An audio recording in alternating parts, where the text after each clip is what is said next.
Assalamualaikum warahmatullahi wabarakatuh. Sambil menunggu teman-teman yang lainnya, Ibu akan perkenalkan diri dulu ya. Nama Ibu Ratna. Ibu di sini ngajar mata pelajaran sejarah. Sebelumnya kita sudah pernah, Ibu sudah pernah ngasih materi ya. Nah, dari materi sebelumnya, kali ini kita bahas materi yang sudah Ibu sampaikan. Yang sudah masuk sudah 26. Yang sudah bergabung, yang lainnya Ibu tunggu yang masih belum bergabung.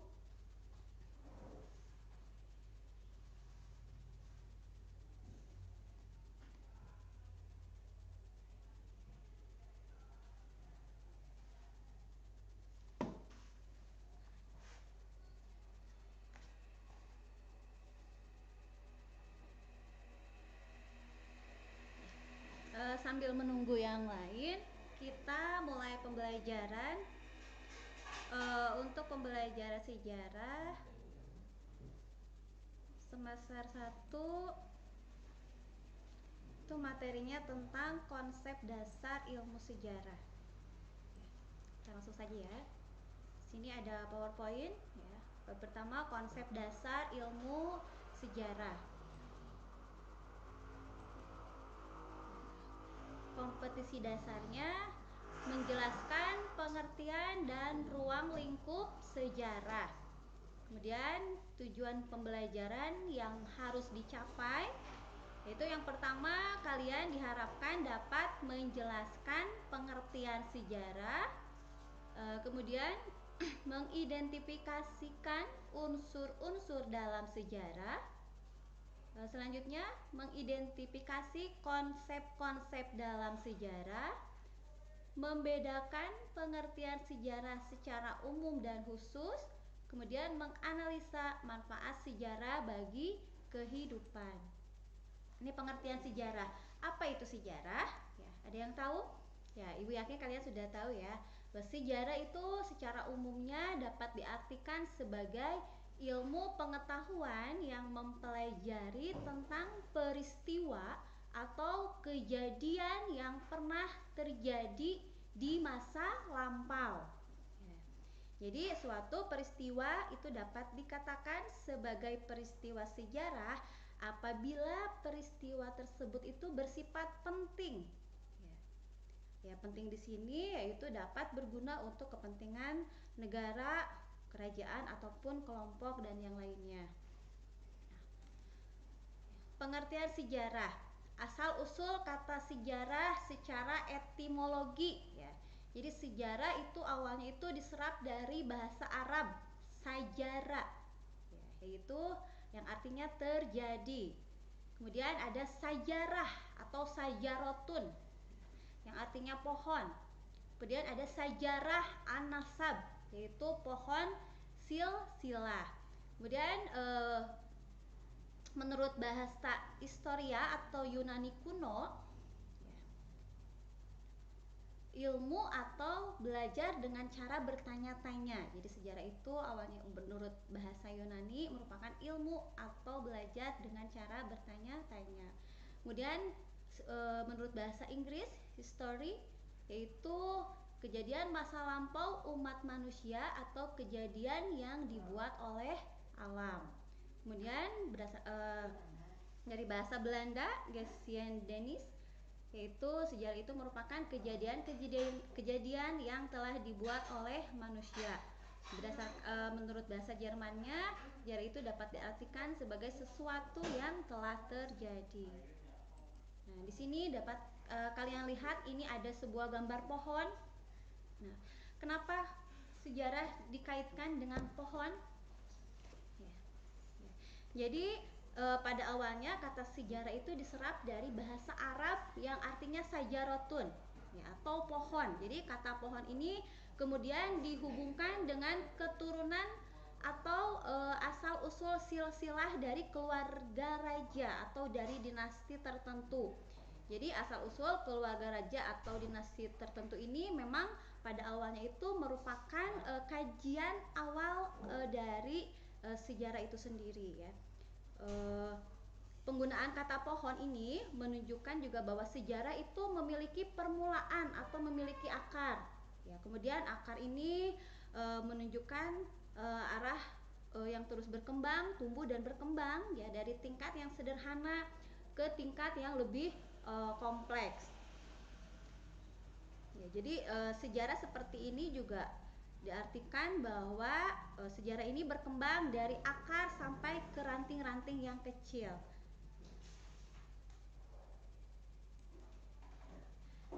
Pengertian sejarah, definisi sejarah sebagai ilmu. Ya, jadi secara umumnya dapat diartikan semua kisah tentang masa lampau atau semua peristiwa yang terjadi di masa lampau yang dialami oleh umat manusia. Jadi dalam sejarah itu objek utamanya itu yaitu manusia ya. Jadi hanya menceritakan tentang kehidupan manusia. Dan menurut para ahli lainnya, sejarah juga dapat didefinisikan. Yang pertama, menurut Norman Eventor, sejarah adalah studi tentang apa yang diperbuat, dikatakan, dan dipikirkan oleh manusia pada masa lampau. Kemudian menurut R. Muhammad Ali, sejarah merupakan keseluruhan perubahan dan kejadian-kejadian yang benar-benar terjadi di masa lampau. Kemudian pengertian sejarah menurut Ibnu Khaldun bahwa sejarah adalah suatu penjelasan yang cerdas tentang asal-usul segala sesuatu atau suatu pengetahuan mendasar tentang bagaimana atau mengapa peristiwa itu terjadi. Kemudian definisi sejarah sebagai ilmu. Jadi menurut para ahli ya, ada bernama Edward Helleker bahwa sejarah itu merupakan suatu proses interaksi yang terus-menerus antara sejarawan dengan fakta-fakta yang ada padanya atau dialog yang tidak henti-hentinya antara masa sekarang dengan masa silam. Jadi sejarah bermakna kontinuitas dan berkesinambungan, atau dapat dikatakan pula bahwa kejadian masa lampau itu memiliki hubungan dengan berbagai kejadian pada masa sekarang, sehingga manusia mempunyai pijakan untuk memprediksi masa yang akan datang. Jadi maksudnya di sini bahwa peristiwa kejadian-kejadian sekarang itu tidak lepas dari peristiwa-peristiwa yang terjadi pada masa lampau, dan peristiwa yang akan datang pun juga tidak lepas dari peristiwa-peristiwa yang pernah terjadi pada masa sekarang. Selanjutnya, sejarah menurut para tokoh. Ini di sini ada Herodotus ini. Herodotus itu merupakan bapak sejarah ya. Jadi menurut Herodotus, sejarah ialah suatu kajian untuk menceritakan suatu kisaran jatuh bangunnya seorang tokoh, masyarakat, dan peradaban. Kemudian definisi sejarah menurut Aristoteles yaitu sejarah bergelut dengan yang partikular dan hal aktual yang sudah terjadi. Jadi ini biasanya dikaitkan dengan gejala alam ya kalau menurut Aristoteles. Kemudian menurut Francis Bacon, sejarah mempelajari sesuatu dalam waktu dan tempat dengan ingatan sebagai instrumen esensial. Kemudian definisi sejarah menurut Foucault, sejarah adalah disiplin ilmu pertama manusia. Ia pusat pengertian manusia karena manusia menciptakan sejarah.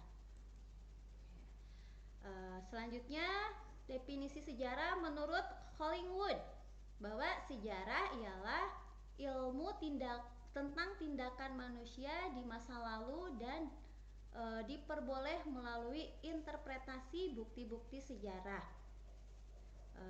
Kemudian menurut Kunto Wijaya bahwa sejarah adalah sesuatu yang menyuguhkan fakta secara diakronis atau memanjang dalam waktu, kemudian ideografis atau bersifat mendeskripsikan, unik, dan empiris atau bersandar pada pengalaman manusia yang sesungguhnya. Nah, dari pendapat-pendapat teori-teori tentang definisi sejarah, nanti kalian buat ya pengertian sejarah menurut pendapat kalian masing-masing. Jadi nanti ditulis di buku catatan, kalian buat definisi sejarah berdasarkan teori-teori tadi yang sudah dipelajari, yang didapat dari atau yang dikemukakan dari beberapa tokoh-tokoh dalam ilmu sejarah.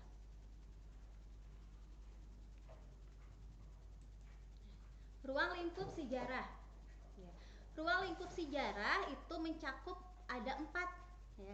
Yang pertama sejarah sebagai peristiwa, kemudian ada sejarah sebagai kisah, ya, sejarah sebagai ilmu, dan sejarah sebagai seni. Ya. Sejarah sebagai peristiwa merupakan kejadian, kenyataan, aktualisasi sejarah yang telah terjadi atau berlangsung pada masa lampau dan harus bersifat objektif. Jadi peristiwa pada lampau yang pernah terjadi ya. Namun tidak semua peristiwa yang terjadi pada masa lampau itu dikatakan sebagai sejarah. Nah, peristiwa apa saja yang dapat dikatakan sejarah? Nah, peristiwa tersebut harus memenuhi syarat-syarat tertentu. Yang pertama yaitu objektif, ya. Yang kedua unik, ya. Yang ketiga penting. Ya. Maksudnya objektif di sini bahwa sejarah sebagai peristiwa itu harus didukung oleh fakta sejarah yang dapat menunjukkan bahwa suatu peristiwa itu benar-benar terjadi. Ya, jadi harus bersifat objektif ya. Jadi peristiwa itu memang benar-benar telah terjadi. Ya. Misalnya dapat dibuktikan dalam bentuk foto misalnya. Kemudian rekaman-rekaman, kemudian saksi-saksi sejarah atau pelaku sejarah, ya, artefak, ya, dalam berupa tulisan dan yang lainnya. Yang kedua unik, ya, jadi sejarah sebagai peristiwa harus bersifat unik. Ya. Maksudnya unik di sini yaitu bahwa peristiwa sejarah itu hanya terjadi satu kali. Ya. Jadi tidak bisa diulang dan tidak ada lagi peristiwa lain yang persis sama dengan peristiwa yang terjadi pada waktu tertentu itu.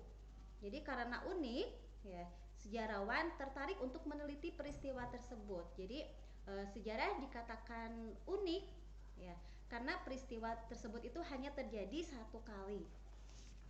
Yang ketiga yaitu syarat sejarah sebagai peristiwa yaitu penting. Maksud penting di sini yaitu peristiwa yang terjadi itu harus mempunyai arti penting terhadap perkembangan ilmu pengetahuan serta terhadap kehidupan bangsa dan berbangsa dan bermasyarakat. Nah, fakta-fakta sejarah itu bukan sekedar dari deretan angka, artefak, atau peristiwa, tetapi juga lebih dari mengandung pelajaran-pelajaran tertentu bagi kehidupan manusia, baik itu masa kini maupun masa yang akan datang. Kemudian yang kedua yaitu sejarah sebagai kisah. Sejarah sebagai kisah yaitu merupakan narasi yang disusun berdasar pada ingatan dan tafsiran manusia tentang masa lampau yang memiliki kemungkinan subjektif. Jadi sejarah sebagai kisah ini berupa cerita ya, cerita narasinya. Jadi pemaparan dari misalnya para sejarawan yang melakukan penelitian terhadap suatu cerita sejarah, peristiwa sejarah tersebut. Selanjutnya ada sejarah sebagai ilmu. Ya. Seorang ilmuwan bernama Leopold von Ranke adalah sosok penting di balik sejarah sebagai ilmu. Menurutnya bahwa sejarah harus bersifat objektif dan mampu memberikan informasi secara utuh dan menyeluruh.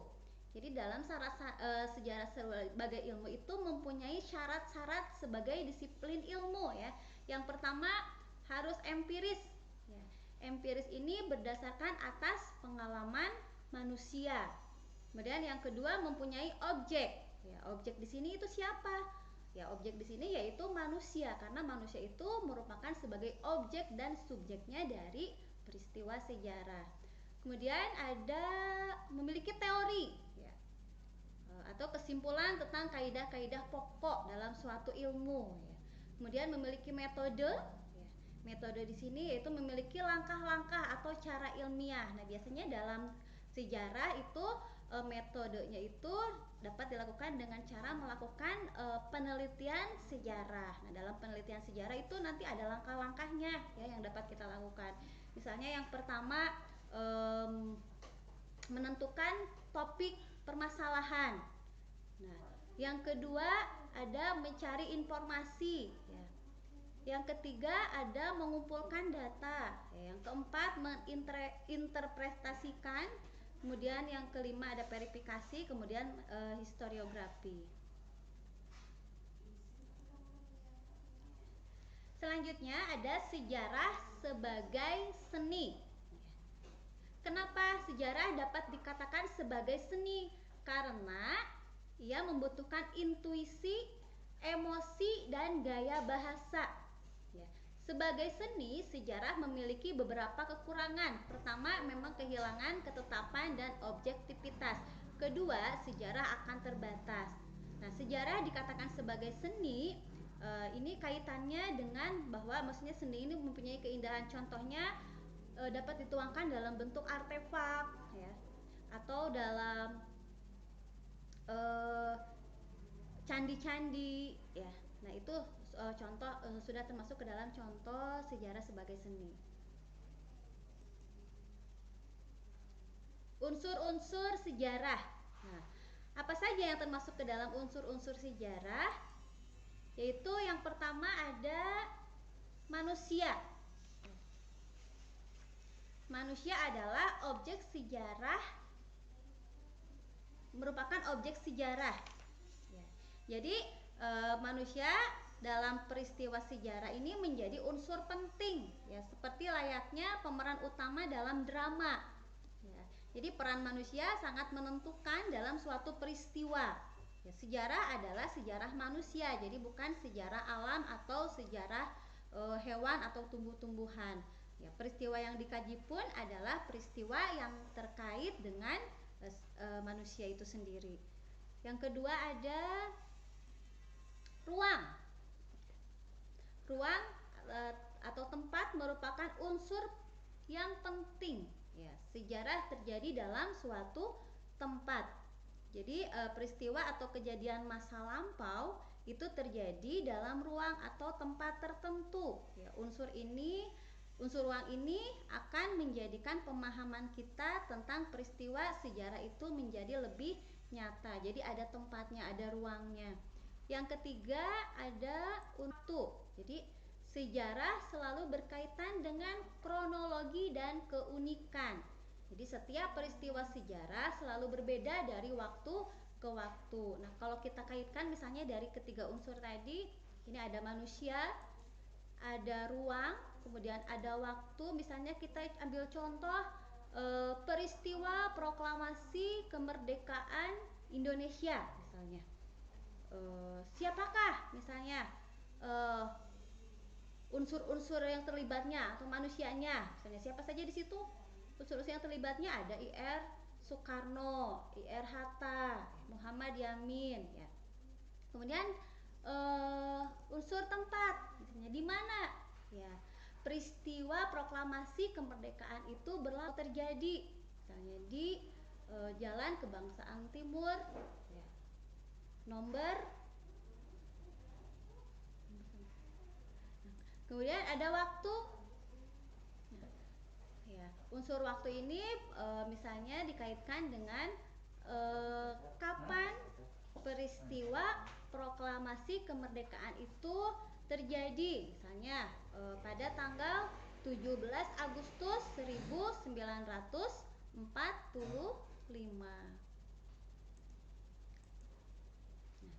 Hubungan ilmu sejarah dengan ilmu-ilmu lainnya. Jadi di sini sejarah itu mempunyai hubungan atau keterkaitan dengan ilmu-ilmu lainnya. Yang pertama yaitu sejarah sebagai humaniora. Humaniora mempelajari sejarah dari apa yang telah dibuat dan dipikirkan manusia melalui penelitian. Jadi pokok-pokok kajian humaniora ini adalah bersifat filsafat, sastra, sejarah, dan juga seni. Kemudian yang kedua ada sejarah sebagai ilmu sosial, yaitu sejarah mempunyai metode penelitian ilmiah yang bisa dipertanggungjawabkan. Kemudian perbedaan sejarah dengan ilmu sosial lainnya. Nah, di sini bahwa sejarah ini terkait oleh waktu.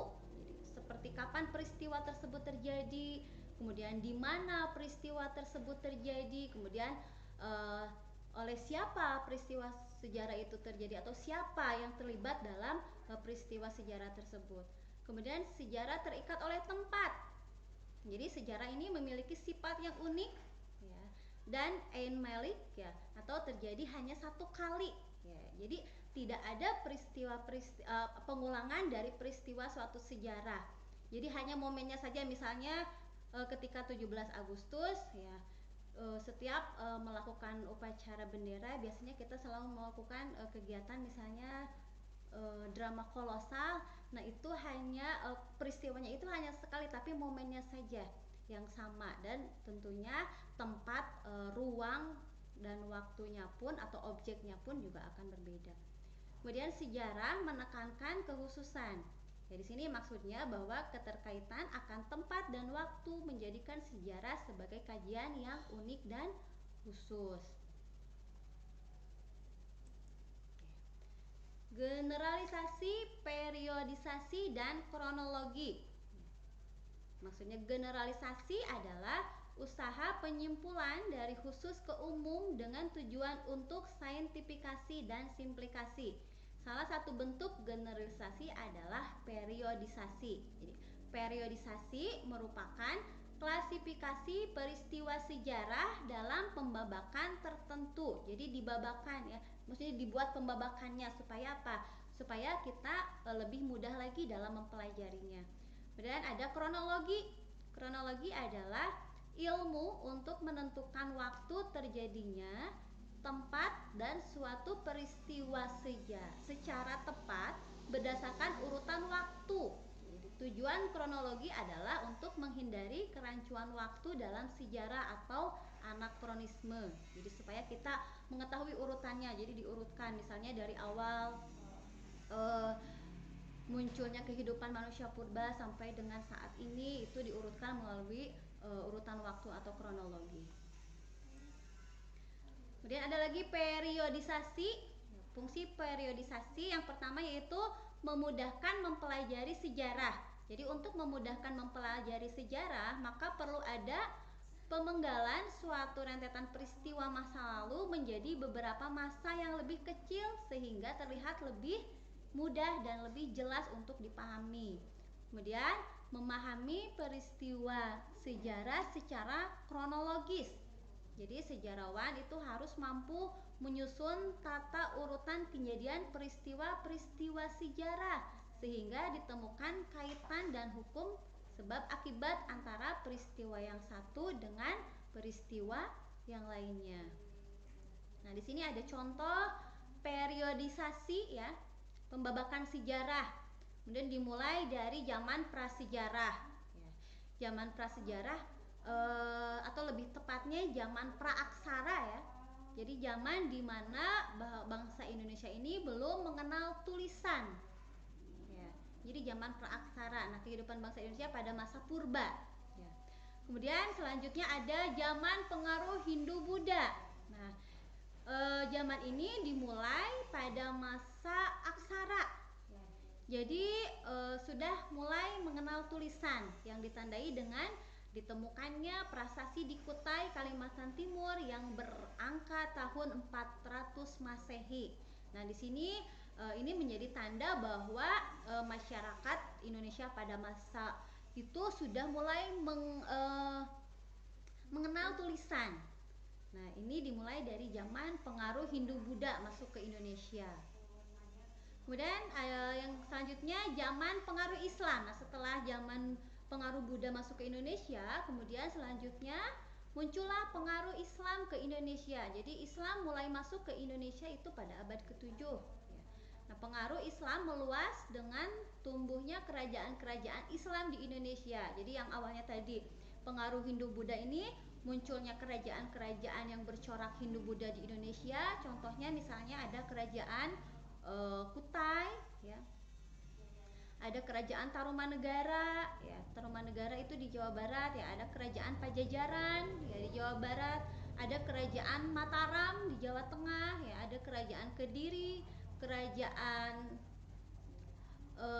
Majapahit, kerajaan Singosari, ya, dan masih banyak lagi. Kemudian yang termasuk ke dalam kerajaan Islam di sini, yang masuk ke kerajaan-kerajaan Islam di Nusantara, ini ada kerajaan Samudra Pasai, ya, ada kerajaan Demak, ya, kerajaan Ternate dan Tidore, ya, dan masih banyak lagi. Kemudian selanjutnya zaman pengaruh Islam. Tadi udah ya, pengaruh Islam. Kemudian ada zaman penjajahan dan kolonialisme. Nah, setelah masuknya pengaruh Islam ke Indonesia pada 1500 sampai dengan 1700 Masehi, kemudian masuk ke pembabakan zaman penjajahan dan kolonialisme, yaitu yang berlangsung dari tahun 1700 sampai dengan 1945. Nah, ini dimulai dengan masuknya bangsa barat ke Indonesia. Jadi awal kolonialisme dan imperialisme di Indonesia itu dimulai ketika bangsa barat itu masuk ke Indonesia, dengan tujuan awalnya mereka itu untuk mencari rempah-rempah. Nah, negara mana saja yang masuk ke Indonesia, bagian barat ke Indonesia pada waktu itu? Ada Belanda, ya, ada Spanyol, ada Inggris, kemudian ada Belanda. Kemudian perlawanan kerajaan-kerajaan di berbagai daerah. Nah, di sini kemudian terjadilah perlawanan-perlawanan yang menolak kedatangan bangsa barat ketika mereka masuk ke Indonesia. Kemudian akibat penjajahan bagi masyarakat Indonesia. Nah, di sini Indonesia merasakan, ya, adanya dampak dari kolonialisme dan imperialisme yang yang dibawa oleh bangsa barat masuk ke Indonesia, sehingga bangsa Indonesia ini menjadi merasa terjajah. Kemudian zaman pergerakan nasional itu dimulai pada tahun 1908 sampai dengan 1928. Nah, ini ditandai dengan munculnya kesadaran nasional dan upaya memperjuangkan kemerdekaan bangsa Indonesia. Jadi munculnya para cendekiawan sebagai pelopor pergerakan nasional. Nah, jadi orang-orang yang mempunyai kompeten, yang mempunyai talenta, kemudian mulai bermunculan di sini dan membuat suatu pergerakan nasional.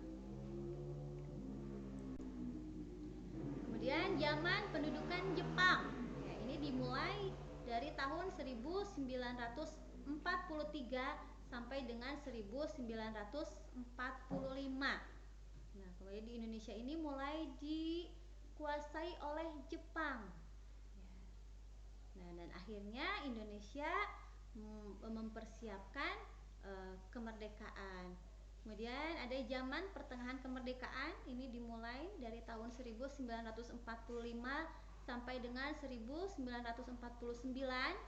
Ya, ini di sini sudah merumuskan, mengkaji tentang proklamasi, kemudian percobaan sistem pemerintahan pada awal kemerdekaan, kemudian upaya mempertahankan kemerdekaan. Nah, kemudian masuk ke babak selanjutnya, yaitu zaman RIS, ya, Republik Indonesia Serikat dan Demokrasi Liberal. Ini berlangsung pada tahun 1949 sampai dengan 1959. Nah, ini kajiannya itu meliputi pemerintahan Uni Indonesia Belanda, ya, sebagai hasil KMB di Den Haag. Ya. Kemudian masa penerapan sistem parlemen di Indonesia. Kemudian masuk ke pembawakan sejarah Indonesia selanjutnya, zaman demokrasi terpimpin. Ini berlangsung pada tahun 1959 sampai dengan 1966. Nah, jadi kajiannya ini demokrasi terpimpin dan keruntuhan rejim Orde Lama. Ya, waktu itu yang dipimpin oleh Pak Soeharto ya. Kemudian zaman Orde Baru yang berlangsung pada tahun 1966 sampai dengan 1998, membahas tentang pemerintah Orde Baru sampai dengan awal reformasi. Nah, kemudian zaman reformasi ya, dari 1998 ya, hingga sekarang, bahwa demokrasi berhasil menjatuhkan pemerintahan Orde Baru dan telah melahirkan gerakan reformasi yang kemudian membawa ketatanegaraan baru di Indonesia. Nah, itu merupakan pembabakan sejarah Indonesia, dimulai dari zaman prasejarah, kemudian pengaruh Hindu-Buddha di Indonesia, kemudian pengaruh agama Islam, kemudian zaman penjajahan dan kolonialisme, kemudian terjadinya pergerakan nasional, kemudian zaman pendudukan Jepang, zaman mempertahankan kemerdekaan, kemudian zaman RIS ya, dan demokrasi liberal, kemudian zaman demokrasi terpimpin, kemudian zaman Orde Baru sampai dengan zaman reformasi. Kalau ini contoh dari kronologis sejarah di Indonesia. Nih, pada abad 5 Masehi sampai dengan 14 Masehi, ini berlangsung proses masuk dan berkembangnya agama besar di Indonesia, seperti halnya agama Hindu, agama Buddha, dan agama Islam. Kemudian pada abad ke-16 Masehi sampai dengan pertengahan abad 20 Masehi, proses penjajahan bangsa asing terhadap Indonesia. Nah, tadi ini berlangsungnya proses kolonialisme dan imperialisme di Indonesia. Kemudian pertengahan abad 20 Masehi sampai dengan 1998 Masehi. Nah, ini terjadi proses pembentukan jati diri bangsa, gonjang-ganjing politik serta keruntuhan Orde Baru. Nah, ini dilihat ada masa pangkal sejarahnya di sini secara kronologinya. Ya, di sini ada masa Kutai Tarumanegara, kerajaan Kutai, kemudian kerajaan Tarumanegara, kemudian pada 600 Masehi ada masa Sriwijaya, kemudian Singosari, kemudian selanjutnya ada masa Majapahit, kemudian di sini pada 1500 Masehi muncul masa kerajaan Islam, pengaruh Islam ke Indonesia, kemudian masa Aceh, Mataram, Makassar ya. Kemudian zaman Company pada tahun 1700, 808 zaman Dendels ya. Kemudian sini masa pemerintahan asing ya. Kemudian ada zaman Netherlands, kemudian ada zaman Nippon, kemudian ini 1945 sampai dengan sekarang itu masa Republik Indonesia. Kegunaan sejarah. Jadi menurut para ahli, ya di sini ada Nugroho Noto Susanto yang mengatakan bahwa sejarah itu dibagi menjadi 4 fungsi. Yang pertama yaitu fungsi rekreatif, ya, bahwa sejarah dapat memberikan kesenangan estetik karena bentuk dan susunannya yang bisa dinikmati keindahannya. Ya, kalau dilihat dari fungsinya bahwa ini termasuk juga ke dalam sejarah sebagai seni ya. Kemudian fungsi inspiratif, yaitu belajar sejarah dapat menemukan ide-ide atau konsep-konsep yang berguna bagi pemecahan permasalahan pada masa sekarang. Nah, ini kaitannya dengan penelitian sejarah. Kemudian fungsi instruktif, yaitu sejarah merupakan alat bantu pembelajaran yang menyampaikan pesan-pesan atau wasiat-wasiat nenek moyang. Selanjutnya yang terakhir fungsi edukatif, bahwa sejarah itu merupakan dapat memberikan pembelajaran kepada kita bagaimana cara mencapai keberhasilan, bagaimana menghadapi kesulitan, dan bagaimana usaha untuk bangun dari kegagalan. Menurut Alan Nevins ya, ketika menggunakan kata sejarah, secara insting kita berpikir tentang masa lalu ya. Biasanya kalau kita berbicara sejarah, berarti dalam pikiran kita itu berarti mempelajari tentang masa lalu. Nah, hal tersebut sebenarnya salah karena sejarah sebenarnya adalah jembatan yang menghubungkan antara masa lalu dengan masa sekarang dan memberikan petunjuk ke masa depan. Jadi saling berkaitan ya.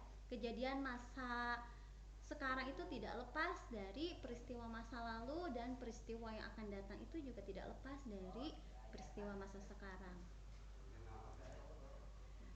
Sejarah sebagai pendidikan politik.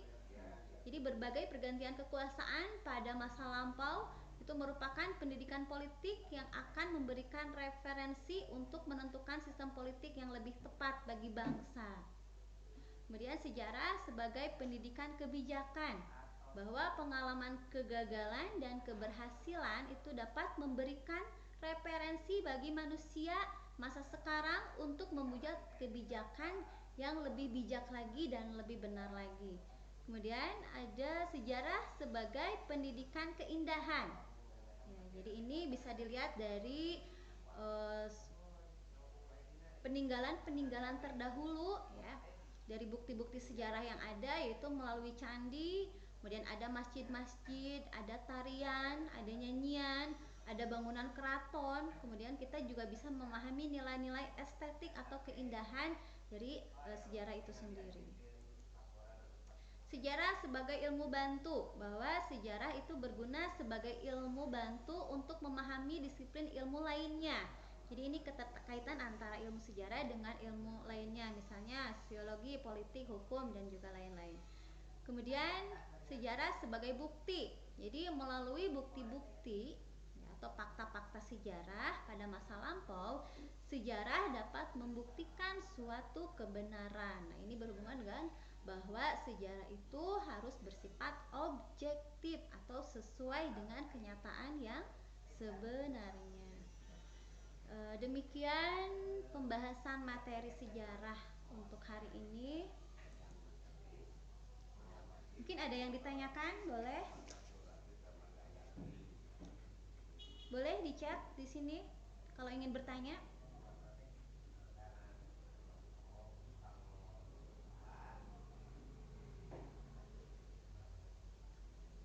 Dari 28 siswa, barangkali ada yang mau ditanyakan, boleh disampaikan.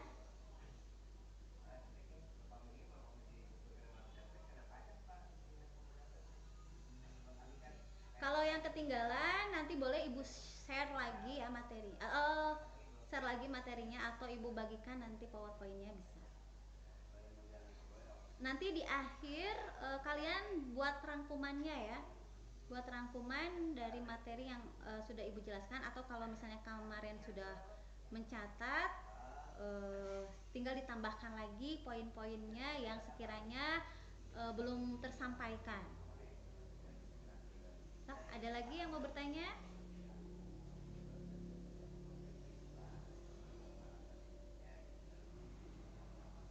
Ada yang tanyakan? Tidak ada? Sudah jelas ya?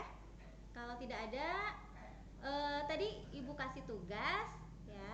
Coba kalian definisikan sejarah menurut pendapat kalian masing-masing ya, menurut pendapat pribadi berdasarkan dari teori-teori tadi yang sudah Ibu jelaskan ya. Boleh dikirimnya via Japri, boleh. Kalau tidak ada yang ditanyakan, Ibu tutup materi pembelajaran hari ini. Tidak ada yang ditanyakan?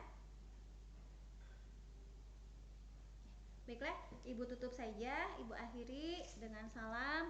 Wassalamualaikum warahmatullahi wabarakatuh. Yang belum mengabsen, silahkan ngabsen dulu. Pak Wali.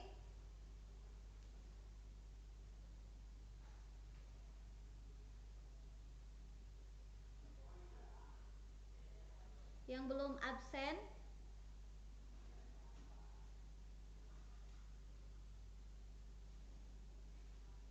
sebentar ya, nanti Ibu panggil Pak Wali dulu ya. Untuk link absennya nanti oleh Pak Wali, sebentar.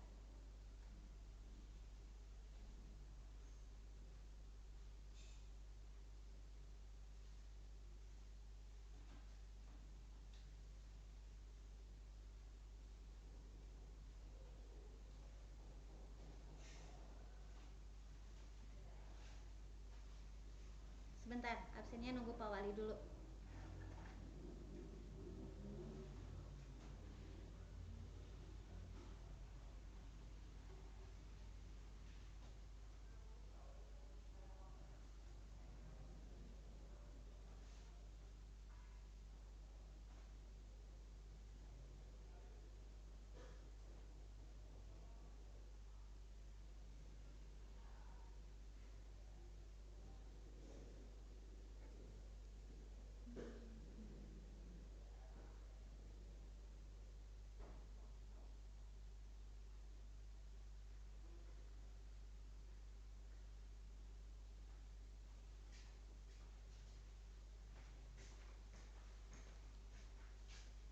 Wali udah, ini mau ini minta link absennya.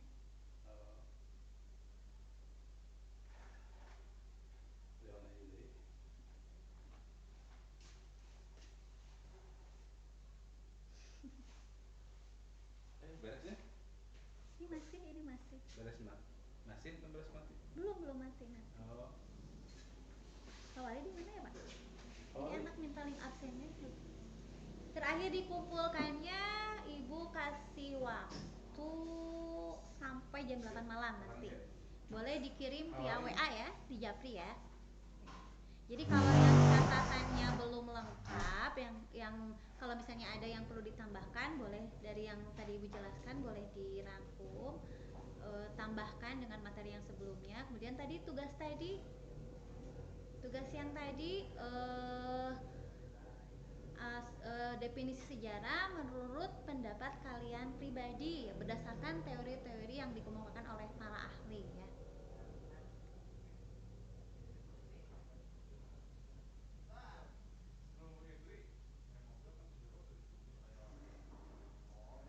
Tidak, nggak jam 10. Jam 8.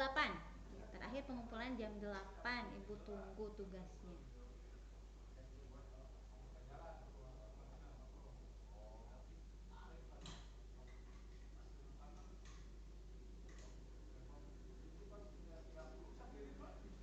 Nanti untuk link absennya belum ya? Belum masuk ya? Hasan? Asep, link absennya udah masuk belum?